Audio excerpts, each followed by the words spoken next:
Thank you. I'm Melina Hills. I'm the Vice President of Space Program Operations at the Aerospace Corporation down in El Segundo. So we're a nonprofit, we run an FFRDC similar to RAND as well as JPL. My group, Space Program Operations, is responsible for all of the mission assurance on the Air Force's satellite systems. So the GPS systems, the space-based infrared surveillance systems, the military communication systems, and the space superiority effort. I've been there 29 years, and I've had an interesting and very varied career. But I want to take you back to Walnut Creek in the 1960s and the 1970s. Like many of the other panel members, I'm a product of the public school system, and I was an outdoor kid, so I like to go to Mount Diablo, and I was very fortunate that my elementary school teachers took us on a lot of field trips. So there is one in particular that I remember that really sparked my interest in science. This is going to be slightly gory, so hopefully that's okay. So I remember going out with Mrs. Helrick, and we were walking in the foothills, and we came upon two skeletons. One was a doe and the other was a fawn. And our science teacher asked us, so what do you think happened to them? How did they die? And so, boys tend to be more forward in answering questions. So one of them said, well, it probably died in childbirth. And, I was thinking, I really want to get this answer right. And I started thinking, and I said to her, no, I don't think that can be right. The fawn's in the wrong position, and it's too big to come out of the mother's stomach. So I think it was probably killed by something. And she said, yes, it was probably killed by a coyote. So at that moment in time, I realized, boy, the science stuff, I could probably do this and get this right. It was something that I was really interested in, was a lot of fun, and I felt really good about it. So I think it's very important to treat these sorts of outings not just as good to do things, but things that might really spark interest in kids. And while I work in the aerospace industry now, my route into that industry came from a love of ecology. That was the time when there was a movement to save open space in Walnut Creek and to preserve the environment. The way I got into engineering was I was in college, I was taking a chemistry class, and somebody, and I don't even remember who it was, suggested, well, why don't you try engineering?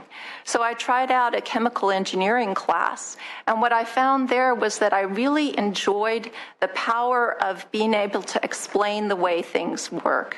So I like to be able to explain how fast water is going to flow, how much water is flowing, to be able to explain to you why you need a expensive platinum catalyst in your car's exhaust system, to explain how steel works, and so on. So that was the route that took me into engineering and chemical engineering, and then over into surface chemistry, and then into the aerospace industry. So my career has moved quite a bit, but I've had the opportunity to move to areas that were very interesting to me, and I've had the opportunity to learn a lot. So I'd like to talk a little bit now about the problems with STEM. So as all of us know, women and underrepresented minorities often opt out of science and math education early in their careers. So Madeline talked about the imposter syndrome, which we've certainly seen in other areas. And there are a lot of other factors, though, and we need to make sure that we're all doing what we can to keep these students involved in STEM as long as possible. So since women in certain minority groups are significantly underrepresented in STEM fields and education, it can create a false perception that those groups should not be involved in STEM, that STEM is for an elite few, and that perpetuates a vicious cycle where perception becomes reality. Students don't see role models like them, and so they don't take STEM seriously. In addition, teaching STEM without sensitivity to people's backgrounds and experiences tends to perpetuate that stigma that STEM is for the elite, that it's either boring or it's irrelevant or just too hard, and we need to put an end to that line of thinking. We need to get to know our students and figure out what is that spark that is going to get them interested and keep them interested in staying in science and math. So to solve that problem, we need to continue to implement and improve national STEM academic standards. We need to help the schools across the country make the most effective use of their limited resources. And the next generation science standards and Common Core are potentially strong steps in the right direction. Members of the community who have educational experience and financial resources need to give back to the underserved communities, not just where their kids are, but all communities. Our schools desperately need volunteers and mentors to help shape the lives of students, particularly after school. At schools, we need strong teachers, and they need to support creativity in the classroom. STEM must be presented as the gateway to possibility that it is, and teachers are responsible for making the STEM subject matter relatable and fun, just like they did it for me. So teachers need to be well-trained and passionate. The schools themselves must take responsibility. If budgets are thin, then hard decisions must be made about the types of courses that are offered. Since STEM jobs are increasing in numbers, it's vital that our schools maintain a strong curriculum. So one issue that we have seen recently is that the turnover of teachers is so fast in some schools that they no longer have a STEM coordinator we can even reach out to. So we've actually had schools drop out of our programs because there wasn't any way to staff them. Parents must also be involved. With limited resources, schools can only do so much for students, yet the amount of influence a parent can have in a student's life is tremendous. So parents must feel included as well. Schools and parents have to work together. Policymakers and government officials like yourselves have a tremendous platform for communication. You can champion STEM diversity, you can influence budgets, you can prioritize education, especially in underserved areas. You must also make sure that we're hiring high-quality teachers in our schools and incentivize them for success. In the business community, we have a job also.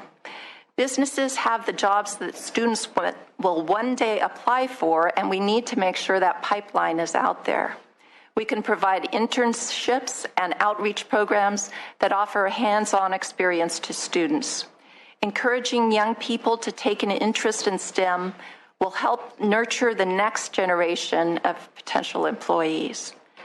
Businesses that specialize in producing entertainment should work with schools and students to use their popular content to improve the visibility and accessibility of STEM, whether it's encouraging students to build apps, program computer games, take part in statistical experiments, or watch STEM-based movies in class like that Hot Wheels speedometry one. So the bottom line is that we need to form strong coalitions. It has to be collective. It can't just be one segment. It's got to be business, educators, and policy makers coming together to influence STEM.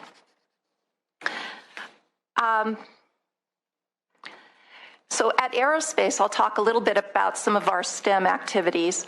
We bring in about 100 high school and college students as interns over the summer to emphasize their hands-on experience. We also offer a science fair every year, the Herndon Science Fair, and we invite a number of local and middle school kids to